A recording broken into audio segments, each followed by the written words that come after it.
Bonjour, et oui, c'est la fin de l'année, et qui dit fin d'année dit bien évidemment un bon vieux récap de ce qui s'est passé durant cette année. C'est désormais une tradition à laquelle il m'est impossible de déroger. Le grand, le fameux, le grandiose top 10 des meilleurs films de 2022 selon moi-même. Parce que oui, c'est toujours ma chaîne, à ce que je sache. Donc voilà, 2022, c'est quasiment 200 films de vue, ce qui correspond à mon rythme de croisière, mais malheureusement, parmi toutes ces sorties, il n'y a pas eu, à mes yeux, un film qui s'est démarqué au point de me bluffer totalement et me donner une vision admirative du cinéma, comme ça avait pu l'être l'année dernière avec Titane ou l'année encore d'avant pour Adieu les cons. En 2022, il y a eu beaucoup de merde, beaucoup de déceptions, mais ça on en reparlera dans une autre vidéo dédiée au flop de cette année. Bon, faut pas exagérer, il y a quand même eu des bons films cette année, et on commence tout de suite avec la 10e place du classement. Une 10e place pas facile à choisir d'ailleurs, j'ai longuement hésité à parler de compétition officielle avec Antonio Banderas et Penélope Cruz, mais avec le recul que j'ai aujourd'hui, je me rends compte que je n'ai pas gardé beaucoup de souvenirs de ce film, ce qui est en soi pas très bon signe. J'aurais pu réorienter mon choix vers The Quiet Girl, mais d'une part, j'ai déjà parlé de ce film dans un de mes récaps,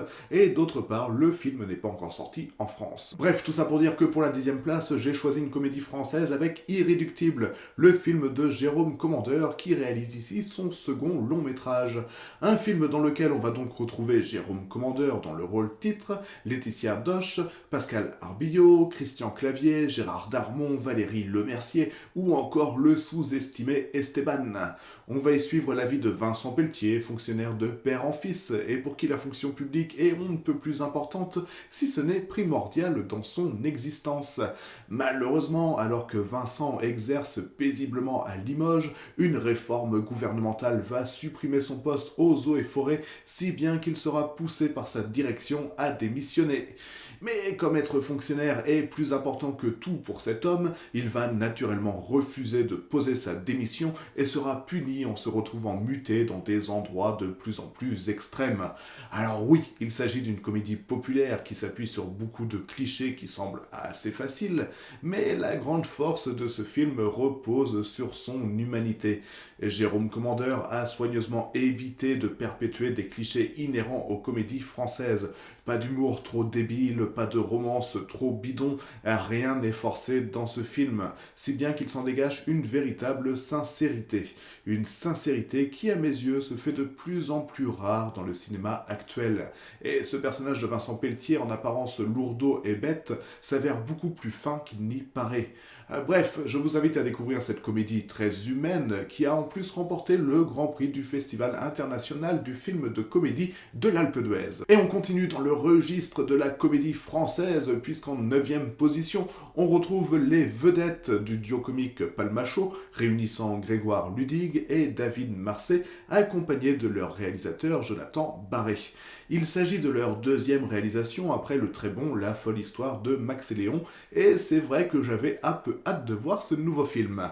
Alors ici on va suivre Daniel et Stéphane, deux vendeurs dans un magasin d'électroménager que tout oppose, mais qui vont néanmoins devoir faire équipe pour participer à l'émission Prix à tout prix, une parodie du juste prix, dans le but de gagner le gros lot et de pouvoir rembourser leurs dettes.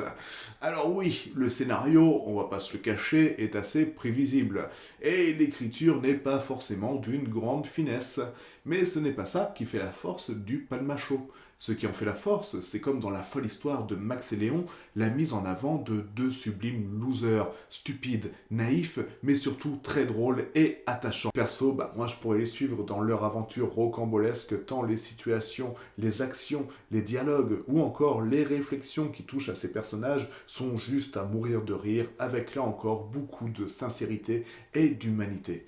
Et il faut pas oublier non plus que Quand je serai chanteur de Simplement Dan est le tube de l'année. Et en 8e position, qu'est-ce qu'on retrouve ?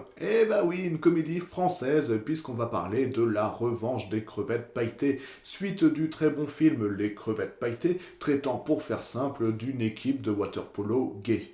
Alors l'histoire est très simple, l'équipe de water-polo doit se rendre aux Gay Games, sorte de Jeux olympiques LGBTQI2SAA+, qui se déroulent au Japon. Malheureusement, ils vont louper leur correspondance et se retrouver coincés le temps d'une journée séjourné en Russie, un pays qui n'est pas connu pour être très tendre vis-à-vis de la communauté homosexuelle, entre autres.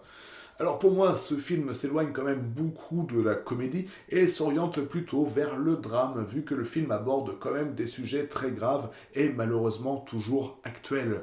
Ce qui fait la force de ce film, à mes yeux, c'est vraiment d'apporter à l'intérieur de scènes assez horribles de subtiles touches d'humour, permettant de ne pas plonger dans un drame assez basique. Ces pointes d'humour sont instillées par les situations, mais surtout par le casting qui porte ce film. Ce sont vraiment tous des acteurs solaires qui font vraiment du bien à regarder, qu'on aimerait voir encore et encore. Donc voilà, certes, on rigole moins que dans le premier film des crevettes pailletées, mais dans cette suite, on s'engage beaucoup plus en parlant de sujets forts et politiques.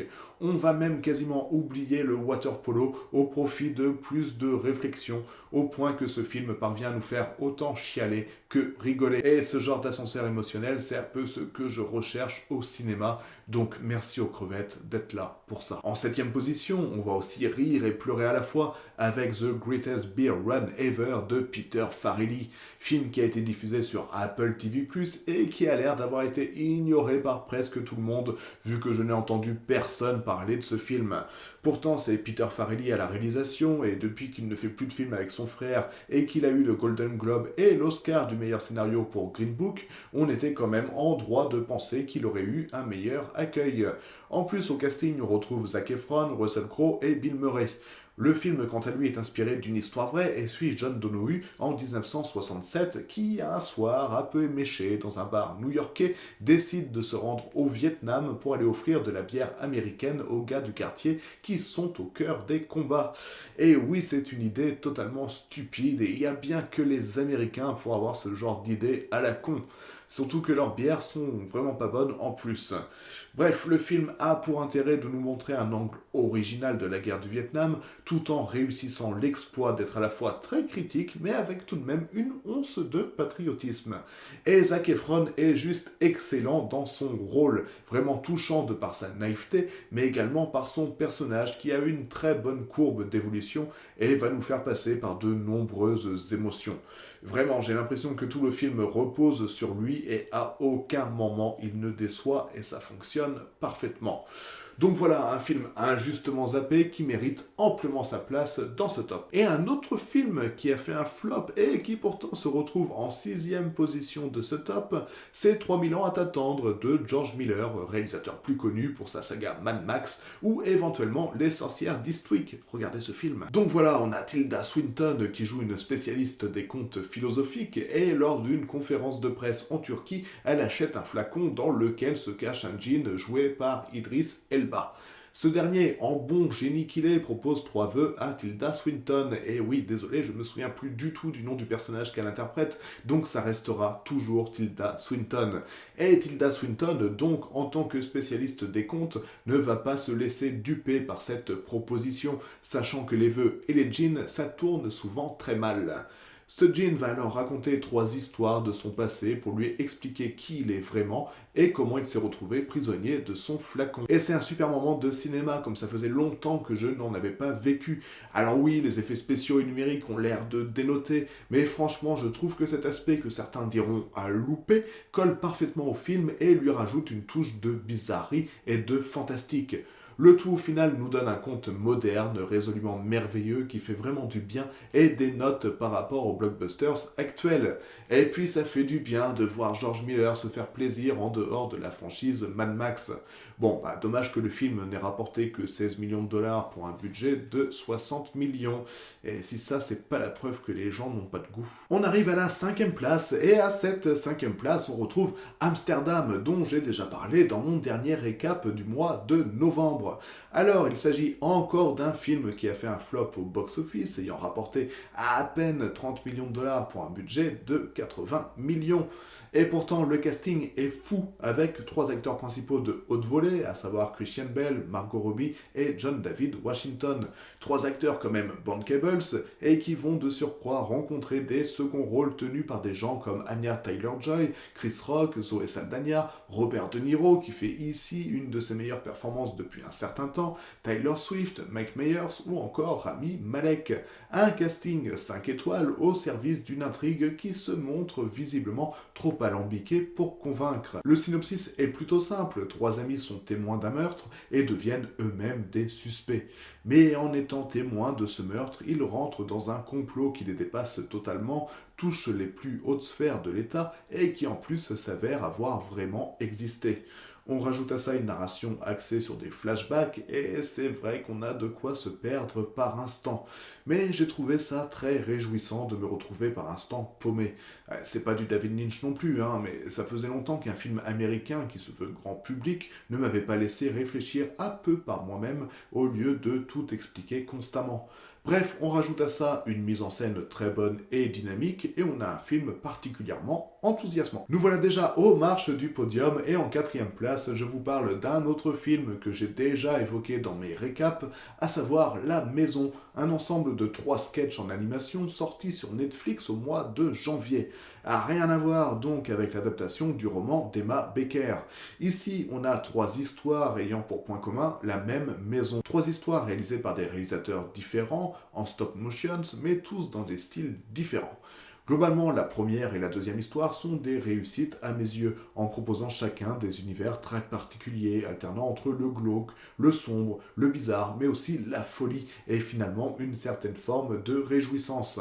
La troisième histoire, quant à elle, se veut plus optimiste. Et même si le message véhiculé paraît plus simpliste, cette histoire a au moins le mérite de nous laisser dans un bon état d'esprit après avoir plongé dans les méandres les plus obscurs de cette maison. Bref, à mes yeux, ce film est une petite perle qui malheureusement n'a pas été vue suffisamment, et ce même si elle est disponible sur la plateforme de streaming la plus connue au monde. Donc s'il vous plaît, rattrapez cette erreur, et vous qui ne savez plus quoi voir sur Netflix et qui pensiez avoir tout vu, essayez donc de taper The House dans votre barre de recherche, et revenez me voir après avoir vu ce film pour me dire ce que vous en avez pensé. Place au top 3, et en 3e place, on a un film qui a longtemps été mon top 1, mais qui après revisionnage a perdu un peu de sa splendeur. Ce film, c'est Licorice Pizza de Paul Thomas Anderson, un réalisateur que j'apprécie beaucoup, ce qui fait que je ne suis peut-être pas totalement objectif non plus, et ce même si j'ai détesté ce qui est pourtant considéré comme son chef-d'œuvre, à savoir There Will Be Blood. Dans Licorice Pizza, on va suivre Gary Valentine, joué par Cooper Hoffman, fils de Philip Seymour Hoffman, un jeune acteur de 15 ans qui va rencontrer lors de la photo de classe de son école Alana Kane, de 10 ans son aînée, et qui est jouée quant à elle par Alana Haim, chanteuse du groupe de musique Haim, dont Paul Thomas Anderson avait d'ailleurs réalisé plusieurs de leurs clips. Vous allez vous en douter, mais une relation particulière va naître entre Gary et Alana, et ces deux complices vont nous permettre de découvrir une vision du Los Angeles des années 70 à la fois douce et déjantée, évitant la nostalgie désuète au profit d'un film particulièrement feel-good, rempli de jeunes acteurs au potentiel énorme et qui sont, je l'espère, le futur du cinéma américain. Et en bonus, on a le droit à Bradley Cooper, Sean Penn et Tom Waits, ainsi qu'une bande originale composée par Johnny Greenwood, le génial guitariste de Radiohead, dont Paul Thomas Anderson avait également fait un de leurs clips. En 2e place, on a un film qui aurait potentiellement pu être top 1 si je l'avais vu en salle plutôt que dans mon lit en souffrant du Covid. Ce film, c'est The Green Knight de David Lowery, à qui l'on doit l'original A Ghost Story. The Green Knight, c'est l'histoire du chevalier de la table ronde Gauvin, joué ici par Dev Patel, qui accepte l'étrange défi d'un tout aussi étrange chevalier vert. Ce dernier annonce que celui qui lui donnera un coup recevra son arme, à savoir une immense hache, mais à condition de recevoir un an plus tard le même coup, et ce dans une chapelle totalement paumée au nord du royaume. Gauvin, qui est alors dépeint comme un chevalier assez oisif et peu sûr de lui, relève le défi pour impressionner la cour, et dans son élan décapite le chevalier vert. Ce dernier se relève quand même, embarque sa propre tête, remonte sur son destrier et s'en va. Et évidemment, un an après, Gauvin devra faire face à son acte et débuter un long voyage initiatique pour rejoindre la chapelle abandonnée où l'attend le Chevalier Vert. Ce film, pour moi, c'est vraiment une superbe adaptation d'un des nombreux contes de la légende arthurienne. Le film est super beau, la musique et l'environnement sonore sont vraiment très bien léchés, et si on se laisse embarquer par ce conte, eh bien ce n'est que du plaisir. Malheureusement, c'est un film qui se veut très contemplatif, et c'est vrai que c'est totalement le genre de film où si l'on ne rentre pas dedans, eh bien on risque d'être mis de côté pendant de longues heures. Pour ma part, j'ai véritablement été embarqué par ce voyage, et ce film est à mes yeux l'un des plus audacieux de cette année. Et évidemment, le premier film de ce classement se veut aussi audacieux. Ce film, c'est mon préféré de cette année, pour la simple et bonne raison que c'est le film devant lequel j'ai probablement passé le meilleur moment, à quasi égalité avec Licorice Pizza. Mais c'est surtout le film dont je me souviens le plus, ayant donc réussi à imprégner aussi bien mes rétines que mon cerveau. Et ce film, on arrête le suspense, c'est Apollo 10,5, les fusées de mon enfance, qui est lui aussi un film d'animation Netflix qui a l'air d'être passé quasi inaperçu. Ce film a la particularité d'utiliser la méthode de rotoscopie, c'est-à-dire qu'il est tourné en premier temps en prise de vue réelle avant que dans un second temps les images ne se retrouvent animées. C'est un procédé que Richard Linklater, le réalisateur du film, avait déjà utilisé dans un autre film que j'avais également adoré, A Scanner Darkly, superbe adaptation d'un roman de Philip K. Dick. Bref, ce film, je l'adore parce que déjà, il est super beau, mais que surtout, il a quelque chose qui le pousse vers le merveilleux, vers le rêve, vers le magique. En fait, c'est un film qui me donne l'impression de me faire ressentir des émotions qui sont de l'ordre de l'enfance. Des émotions que l'on a du mal à retrouver quand on grandit, et c'est plutôt logique, mais ce film parvient vraiment à dégager quelque chose de très personnel, qui est à la fois de l'ordre de la nostalgie et de l'innocence. Bref, c'est un sacré coup de maître de réussir à nous faire ressentir ce que ce film parvient à nous faire ressentir justement. Et visuellement, c'est aussi une sacrée expérience. Et puis bah voilà quoi, c'est sur Netflix, donc allez le voir et j'espère qu'il va vous enthousiasmer autant qu'à moi. Et voilà, c'était mon top 10 de cette année 2022.